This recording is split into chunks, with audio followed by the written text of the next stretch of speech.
একটা দিনমজুরও এখন 700-800 টাকার নিচে কাজ করতে চায় না। সে জায়গায় আমাদের হকি প্লেয়ারদেরকে দেওয়া হয় দিনে মাত্র 400 টাকা। এখন এই 400 টাকা দিয়ে হকি প্লেয়াররা কি করবে? না পাওয়ার শত আক্ষেপ নিয়েও দুই হাত প্রসারিত করে পৃথিবীকে হাতের মুঠোয় আনার যে প্রতিজ্ঞা বাংলা যুবারা করেছে, সেটাই মাঠের খেলায় করে দেখিয়েছে। মরুর বুকে নার্গিস ফুটিয়ে আনন্দে আত্মহারা, আর তারই যেন ঢেউ লেগেছে ওমানের মাসকাটে।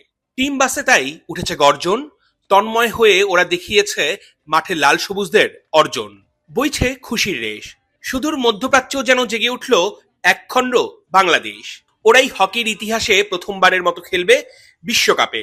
যুবাদের এই প্রাপ্তি ছুঁয়ে গেছে হকির সাবেক ও বর্তমান খেলোয়াড়দের। আসলে এই দিনটির জন্য আমরা অনেক দিন অপেক্ষা করেছিলাম, যেহেতু আমাদেরও শুরু হয়েছিল যুব হকি দিয়ে, এবং আমরাও একটা সময় এরকম একটা পর্যায়ে গিয়েছিলাম, কিন্তু সে সময় আমাদের পক্ষে সম্ভব হয়নি, কিন্তু আমাদের এই প্রজন্ম সেটা করে দেখিয়েছে।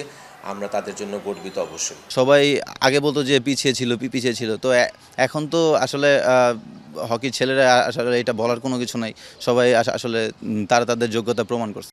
দুর্নিবার তরুণ দুই চোখে আঁকা এগিয়ে চলার স্বপ্ন প্রমাণ করে দেখিয়েছে ওদের সামর্থ্য আছে হকির বিশ্বমঞ্চে রাজত্ব করার।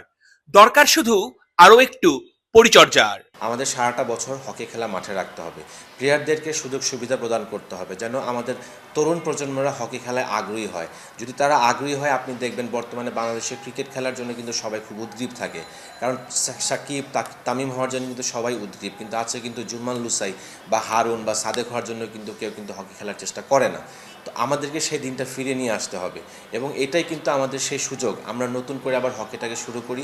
এখন হকি ন্যাশনাল টিমে আসি, কিন্তু আর্থিক দিক দিয়ে কিন্তু আমরা ফুটবল ক্রিকেটের দিক দিয়ে অনেক পিছিয়ে।